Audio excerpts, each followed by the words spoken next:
Mark slammed the manila envelope onto the kitchen counter like it was some grand finale in a courtroom drama, his voice cold as he said, "I won't chain myself to a useless woman any longer."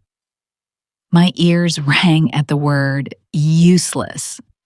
I was still recovering from a flare-up that had left me in and out of the hospital, barely able to stand some mornings.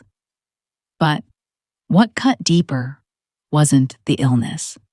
It was his smirk. That smug grin of someone who thought he was finally free of dead weight. He didn't know that while he was busy playing the hero in his own story. I'd been quietly building mine, sketch by sketch, contract by contract, until my bank account no longer depended on him. But instead of looking at me, Mark's eyes kept drifting toward the open phone screen on the table, where Vanessa's name glowed.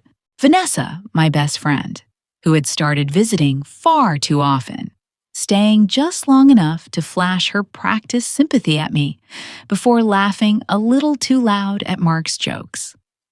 He thought he was about to level me with these papers, thought I'd have nothing, thought he'd leave me begging for scraps while he played house with her.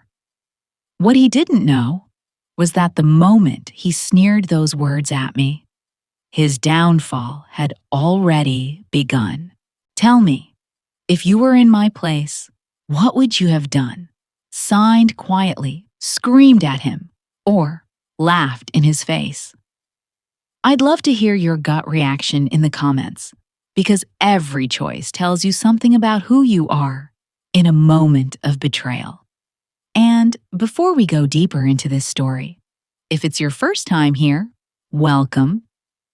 This channel is where we share stories about resilience, betrayal, and the sweet taste of justice when underdogs rise up.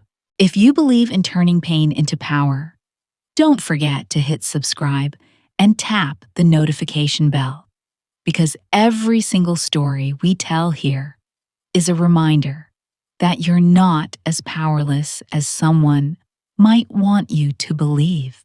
Now, let me take you back to where it all began. Long before Mark ever tossed those divorce papers across our kitchen counter. Back to when I was Claire Donovan, 24 years old, living in a tiny Portland apartment with paint-stained sweatshirts, an overworked laptop, and a head full of characters no one believed in except me. That was before life tested me, before betrayal pushed me into the kind of strength I never thought I'd need. Mark's cruelty didn't stop at that envelope.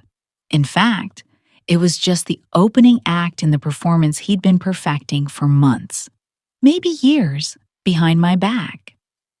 2 weeks after tossing those divorce papers in my face, I found myself sitting under the harsh fluorescent lights of St. Vincent's Hospital, my body weak from another autoimmune flare, the IV drip a steady reminder that even my health was fragile. I thought maybe, just maybe, seeing me hooked up to machines would soften him, remind him of the vows he made, in sickness and in health. But instead, Mark arrived in that room with his polished leather shoes clicking on the tile floor, holding himself like a man conducting a business transaction. He set his briefcase on the edge of my bed. Not a word about how I felt. No flowers, no gentle touch. Just the cold slide of paperwork as he said, "Since you don't actually work, I figure $1,000 a month in alimony is more than generous." I wanted to laugh, scream, cry, all at once. $1,000. As if that was all a lifetime of marriage, loyalty, and sacrifice was worth. As if my worth could be measured in scraps of his paycheck. He didn't know that the email buzzing in my phone at that exact moment carried an offer 6 figures higher than anything he'd ever brought home. A publishing house eager to expand my Brave Finch series overseas.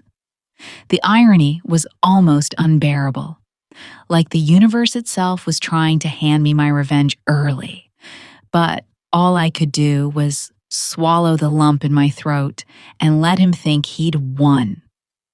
What made it worse, what twisted the knife, was who stood in the doorway during that visit. Vanessa. My Vanessa.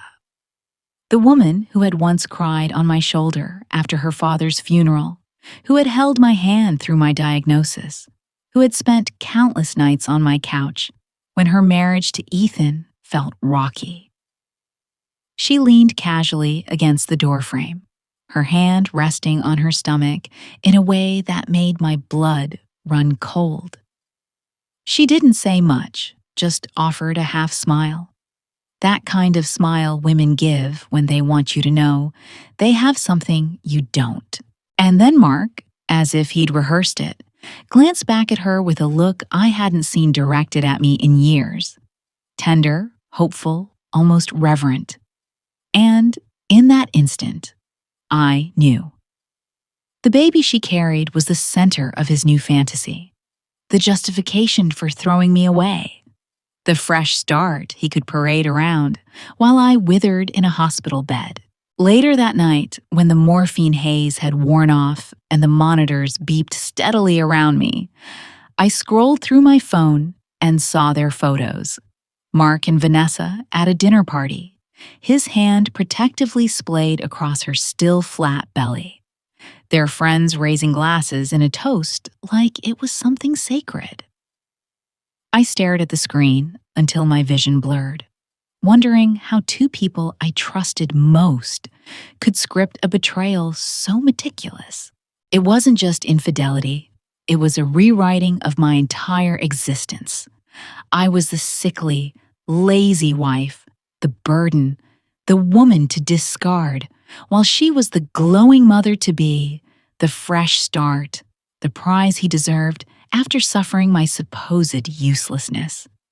Do you know that feeling when the walls close in? When even your own memories feel like lies?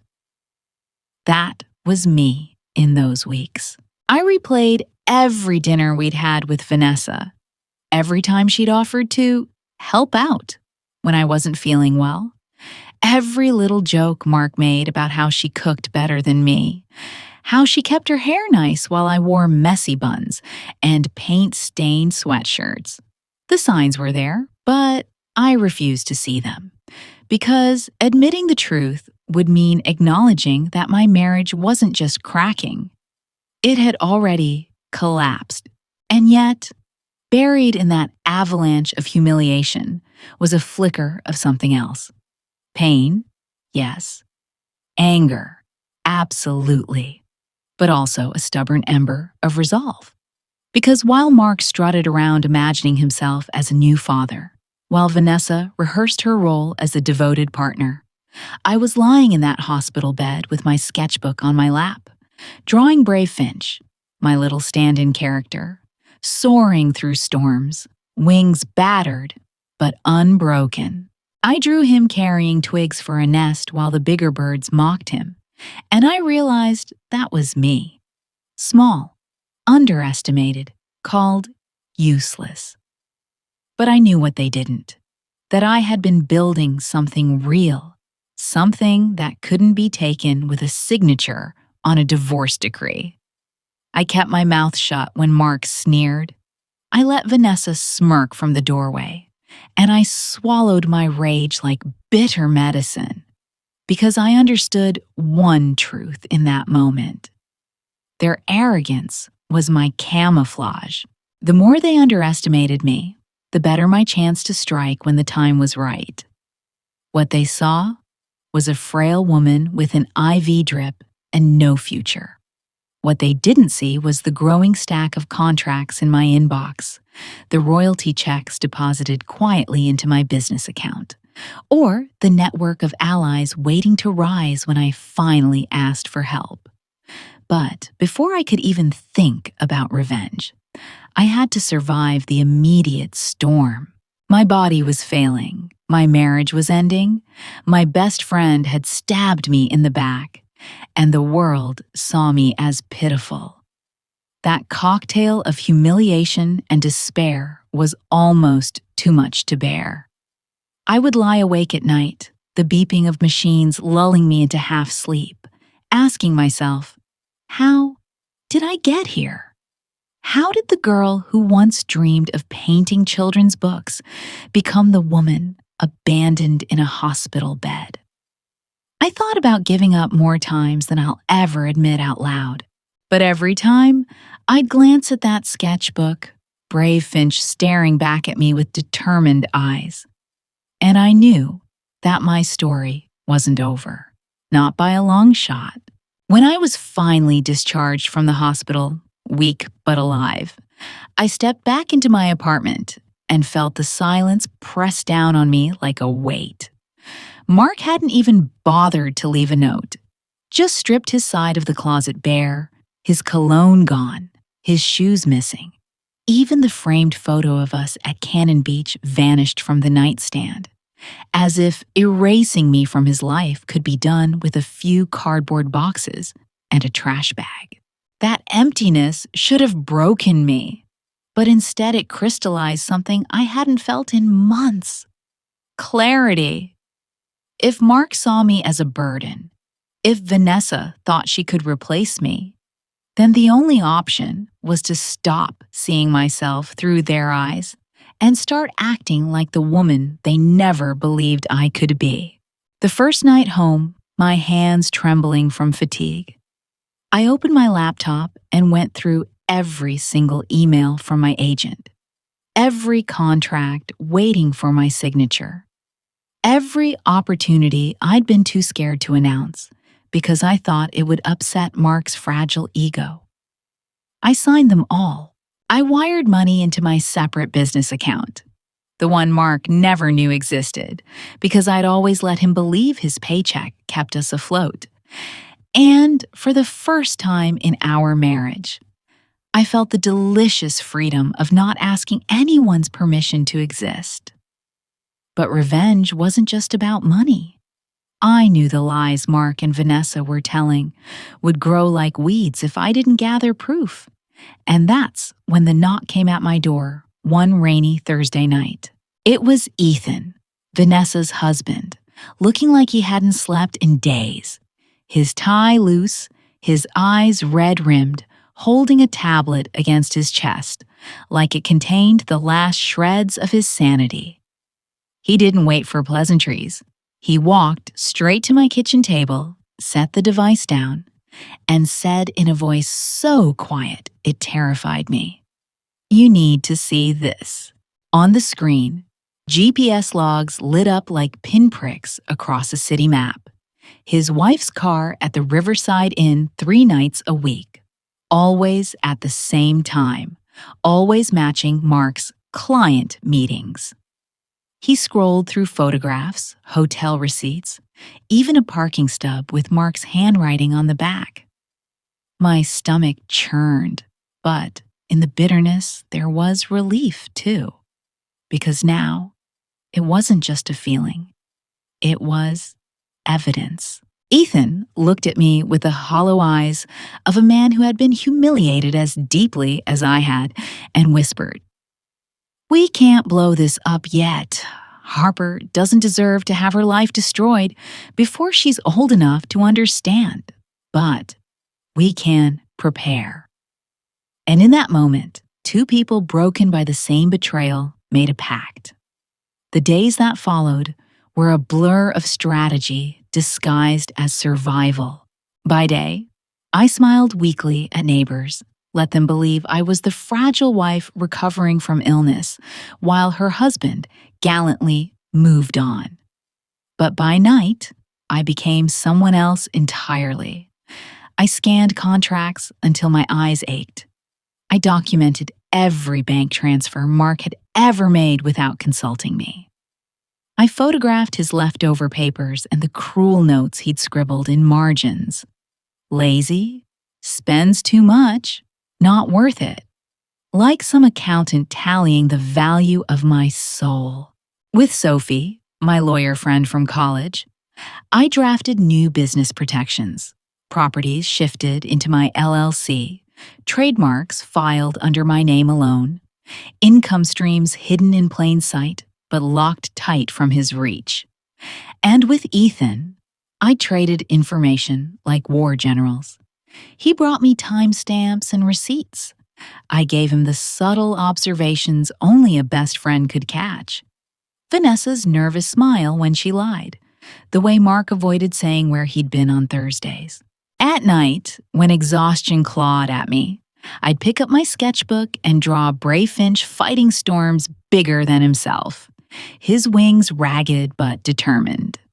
I gave him enemies who mocked him, stronger birds who shoved him out of the nest, but each page ended the same, with the little finch rising again, stubbornly alive. That bird wasn't just a character anymore. He was my reminder that I could be underestimated, dismissed, even betrayed, and still survive long enough to write the ending myself. It wasn't easy.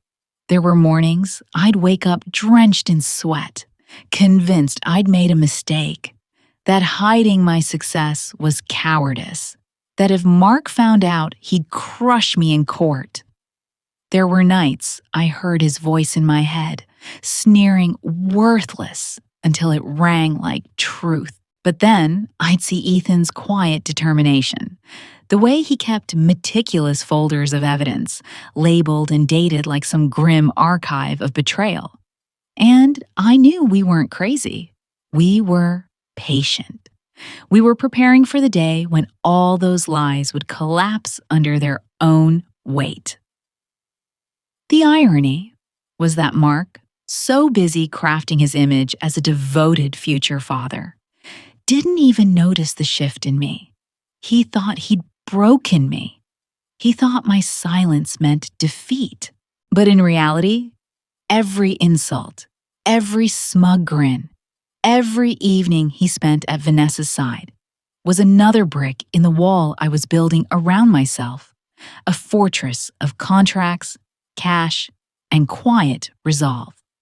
And though my body was weak, though betrayal still burned like acid in my chest, for the first time, I understood that I wasn't just waiting for justice.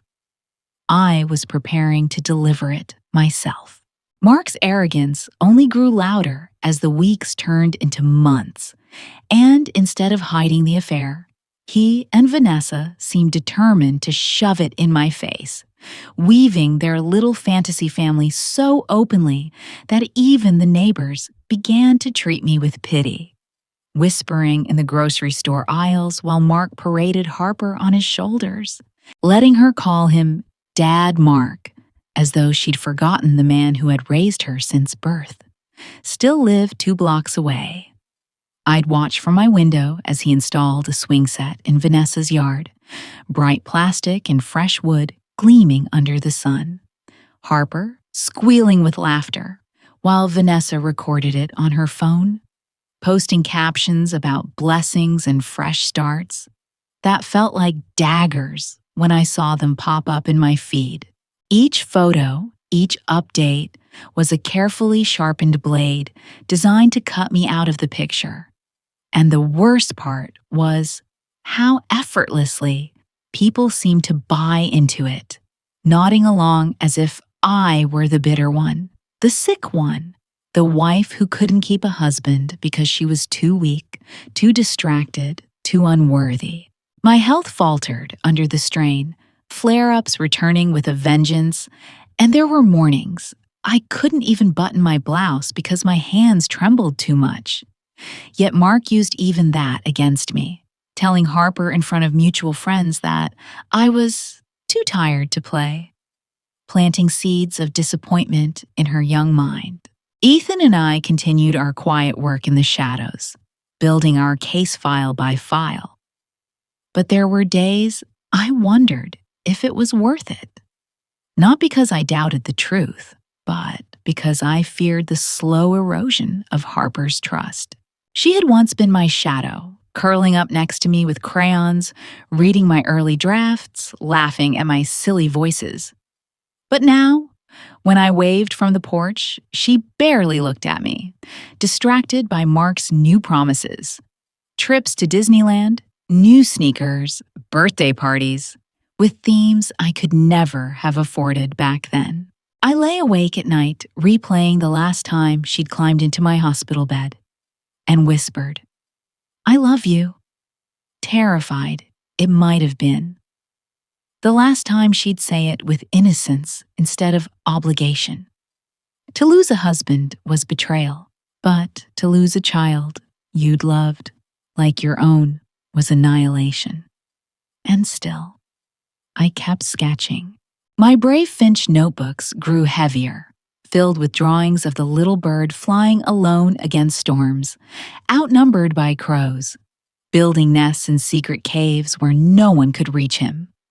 Each line I drew was equal parts therapy and blueprint, a reminder that even in isolation, I was still building something, even if the world didn't see it yet. Sophie urged me to stay patient, reminding me that cases like this didn't crumble overnight. And Ethan, steady as ever, showed up at my door with updates, sometimes bringing groceries or fixing a leaky pipe without asking for anything in return. His quiet loyalty became the contrast that made Mark's cruelty even starker. One man turning betrayal into weapons, the other turning his own heartbreak into quiet acts of solidarity. But Mark wasn't content just to replace me. He wanted to erase me completely. He started telling mutual friends I had exaggerated my illness for sympathy, that I was clingy and unstable, even suggesting I had tried to sabotage his relationship with Vanessa out of jealousy. When those rumors circled back to me, I felt the air leave my lungs. It wasn't enough that he'd stolen my husband role for Harper or taken my best friend. Now he was dismantling my reputation, brick by brick, until people started questioning whether I had ever been the innocent one at all. And Vanessa? She played her part perfectly, posting curated photos of Mark tucking Harper into bed, tagging captions like "true fatherhood," smiling sweetly in public while sending me pointed texts at night, little messages like, "You should move on, Claire, we're happy now," as if rubbing salt into wounds was her new favorite hobby. The isolation pressed harder with every passing week. Even in court preparation with Sophie, I sometimes wondered if justice was even real, or if the strong always found ways to rewrite the narrative, while the weak just disappeared. But then I'd remember Ethan's tablet glowing with cold, undeniable proof, the receipts piling up, the timestamps, the lies caught in black and white, and I knew the truth was there, waiting for the right moment to be unleashed. My challenge wasn't whether the truth existed. It was whether I could endure long enough to see it come to light. And so, I carried on, day after day, walking the razor's edge between despair and defiance, each flare-up of pain reminding me how fragile I was. But each sketch, each signed contract, each secret plan reminding me how powerful I could be. They thought I was fading, but in reality, I was sharpening. And though I hadn't realized it yet, the storm they'd created was about to turn back on them with a fury they couldn't imagine. The day everything came to a head started quietly, with rain tapping against the hospital window during one of my follow-up appointments. I was curled in bed, sketchbook in hand, drawing Brave Finch balancing on a wire above storm clouds, when the door swung open and in walked Mark. Not sheepish or guilty as I'd half expected, but strutting like a man delivering a victory speech. Vanessa glued to his arm in a dress too polished for a hospital visit, her hair curled, nails fresh, her smile triumphant in a way that made my stomach twist. And without preamble, Mark dropped a crisp business card onto my bedside table. the slap of it against the plastic tray loud enough to make the nurse glance back. "My lawyer's info," he said. "We're moving forward, and since you don't work, you'll be paying me alimony. $1,000 a month should cover it." The arrogance was breathtaking, but it was Vanessa's little squeeze on his arm, like she was coaching him through a play they'd rehearsed. That told me this wasn't about paperwork. This was their performance, their grand reveal of how weak and useless they believed I was. I should have screamed, thrown the card, begged for answers. But instead, something inside me snapped into place like a lock turning. I smiled, genuine and calm, and said simply, "Fine, let's get divorced." The confusion on their faces was almost comical. They'd expected tears, hysteria, desperation. Instead, they were met with a serenity they couldn't decipher, and they left that room more unsettled than when they'd arrived. The real storm began a week later, when Mark unlocked what he thought was still our front door, and instead found a sheriff's notice taped across it in bold black ink. 72 hours to vacate. You see, what he never knew, because he never bothered to ask, was that the house wasn't his, wasn't ours, wasn't even under my name personally. Years earlier, on Sophie's advice, I'd registered it under my business LLC, quietly funneling royalties and advances into the mortgage, while Mark strutted around telling friends his consulting job had bought us that roof. For 8 years, he'd been living rent-free in a house he had zero legal claim to. And now, with the stroke of a pen, I had revoked his welcome. My phone buzzed with voicemail after voicemail. First his angry roar, "This is illegal, Claire, I'll sue you." Then his panicked whine, "Where are we supposed to go? Vanessa's pregnant. Harper needs stability." And finally, his pathetic bargaining, "I'll pay rent. Let's be reasonable." I deleted the first two without listening past 10 seconds. But I answered the third just long enough to say, "This house is mine. Talk to your lawyer." And then I hung up. The eviction hit them harder than I could have scripted. Vanessa had told everyone she was stepping into a life of comfort, stability, the home she thought would be hers forever.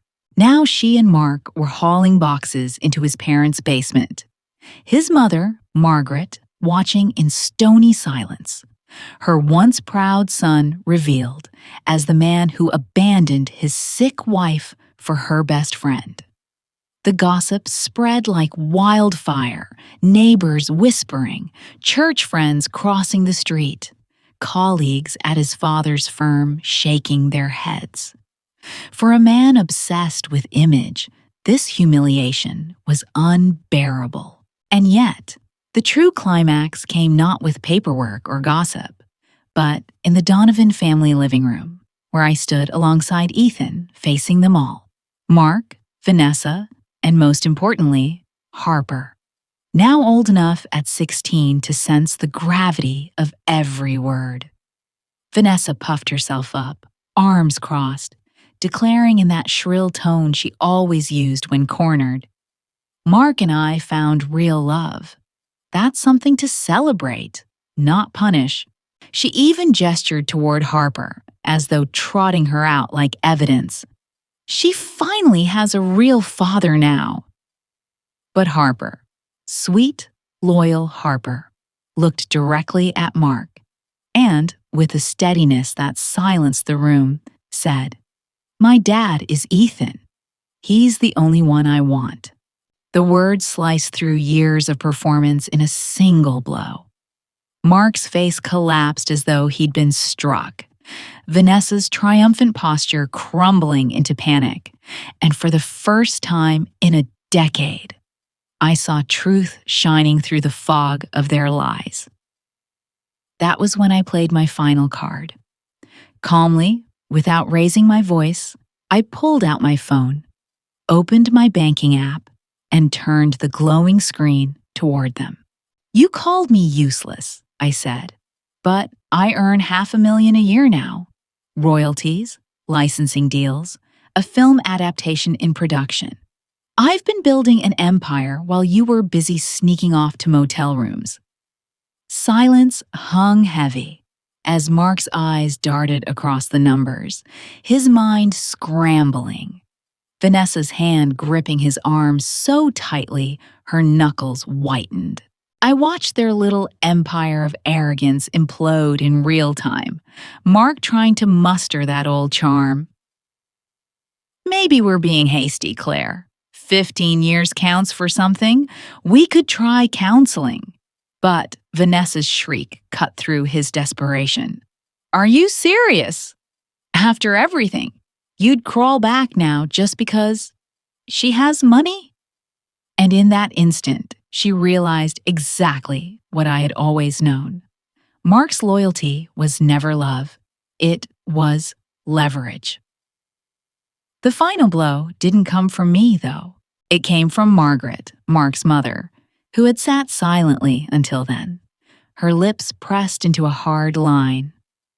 She stood, pointed to the door, and said in a voice that cracked with disappointment, "Get out, both of you.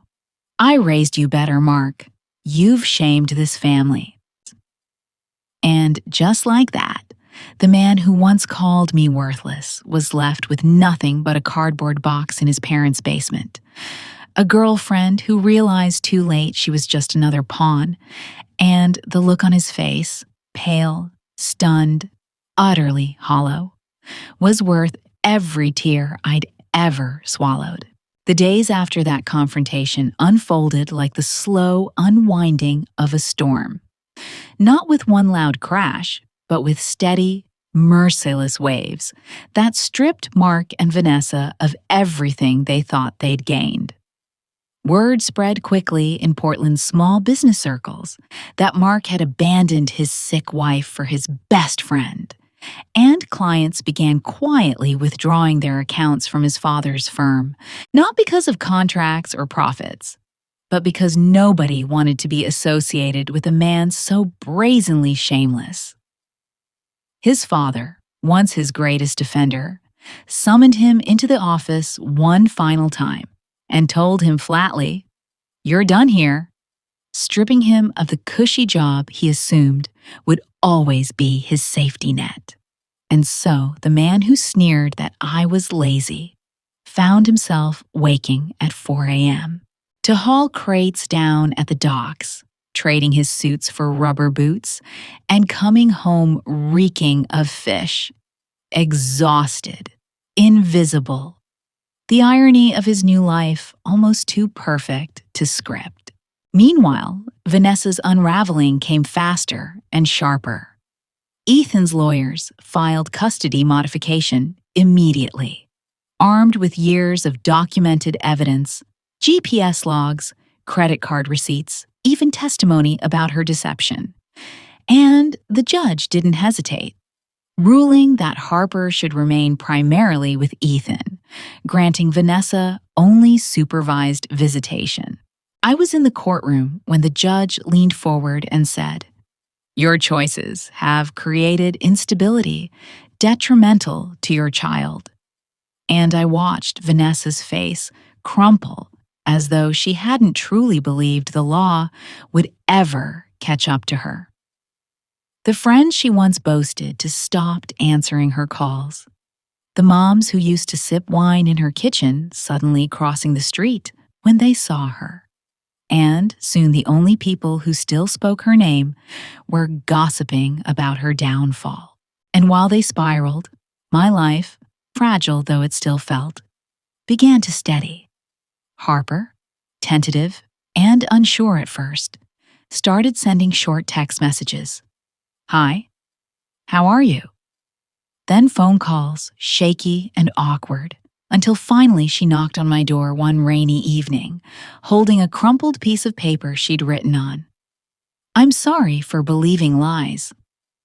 She stepped inside, her eyes wet, and when she hugged me, I realized just how much I had missed the simple weight of her head on my shoulder. It wasn't perfect. Trust had to be rebuilt. Scars had to be acknowledged. But little by little, we began piecing our bond back together. Harper would sit at my table doing homework while I painted, sometimes asking questions about Brave Finch, sometimes telling me about her dreams of studying languages. Each moment was small, but each one felt like proof that love, real love, doesn't vanish when manipulated. It waits for the chance to surface again. Mark, on the other hand, continued his slow collapse, clinging to Vanessa less out of devotion and more out of shared misery. But even that didn't last. Without custody, without a stable income, without the glossy image she thought she had secured, Vanessa began to see him for what he truly was. A man who used whoever stood closest, only to discard them when they no longer served his ego.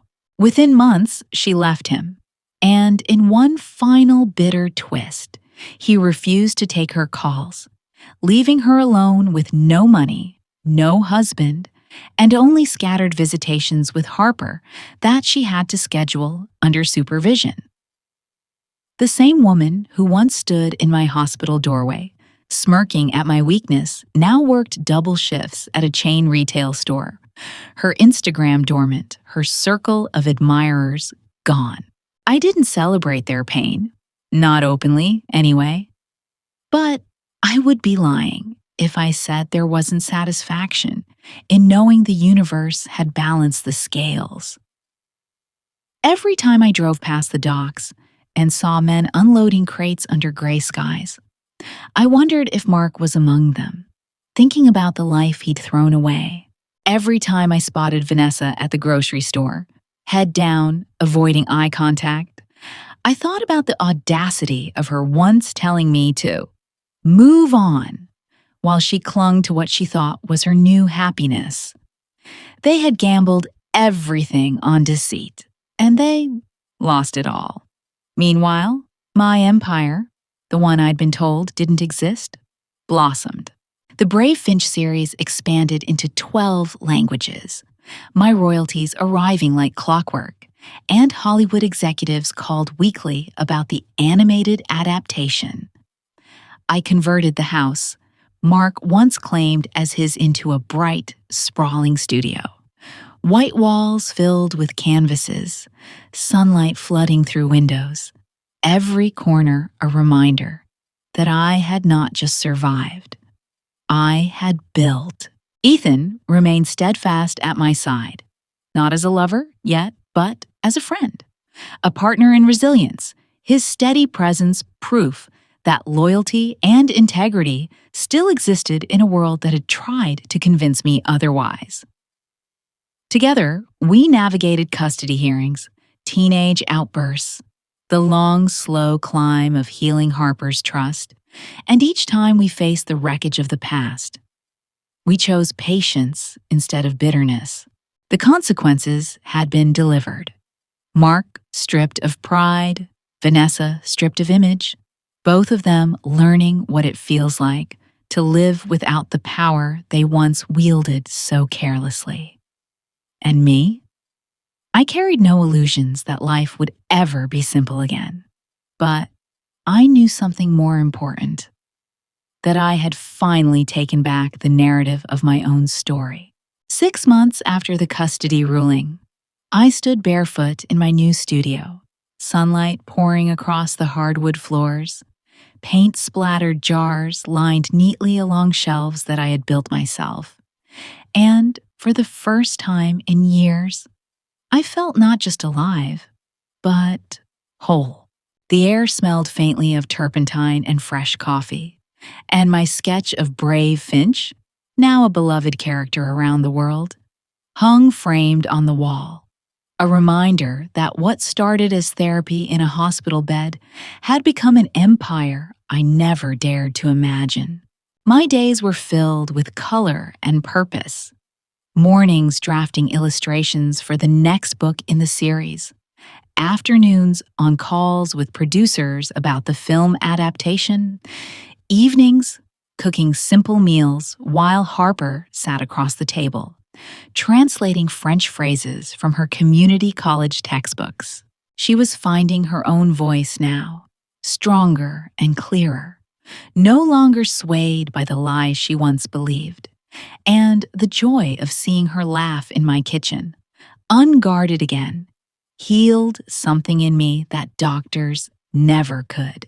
Ethan, steady as always, remained by our side, showing up not with grand gestures, but with quiet consistency, fixing a leaky faucet, helping Harper practice for a presentation, sitting at my kitchen table late into the night as we reviewed documents or simply shared the silence of two people who had already survived the worst together. One evening, he slid a simple silver band across the table, not in a dramatic flourish, but in a calm, almost practical tone. We've already weathered betrayal, illness, and every kind of heartbreak. Don't you think we deserve to try building something real? It wasn't the fairy tale proposal I might have dreamed of in my 20s, but it was something far better. A promise forged in truth, not illusion. I didn't say yes right away. I needed time, space, the freedom to choose love without desperation. But the fact that I didn't say no told me more than I realized. Mark and Vanessa's shadows no longer haunted me. Mark was still down at the docks, his face drawn, his voice quieter, his arrogance ground down by long shifts and the knowledge that the world no longer admired him. Vanessa worked part-time jobs. Her once flashy smile faded into something hollow. Her Instagram empty. Her fresh start reduced to supervised weekends, with a daughter who no longer looked at her the same way. They had gambled everything and lost, and I carried no need to twist the knife further. Their punishment was in the life they lived now, stripped of illusions, defined by consequences. My energy no longer belonged to them. It belonged to me, to Harper, to the stories I created, and the future I was finally ready to embrace. Sometimes, I still think back to the hospital bed, where Mark tossed those divorce papers, the smug curl of his lip as he called me useless, and I smile, not with bitterness anymore, but with gratitude, because his cruelty was the spark that forced me to step fully into my own strength. Without that betrayal, I might still be dimming my light to keep someone else comfortable. Without that humiliation, I might never have built the empire that now gives me freedom. Pain taught me boundaries, betrayal taught me discernment, and survival taught me resilience. And maybe that's the message I want anyone listening right now to take with them. Sometimes the storm doesn't come to destroy you. It comes to wash away what you never needed in the first place. So, if you've ever been underestimated, called worthless, or abandoned when you needed love the most, hear me when I say this. Your value isn't defined by the people who fail to see it. Your worth is already in you, waiting to be claimed. And when you finally stop apologizing for it, the people who tried to break you will have no choice but to face the emptiness of their own choices. I used to think betrayal was the end of my story. What I didn't expect was that it would be the beginning of the life I was always meant to live.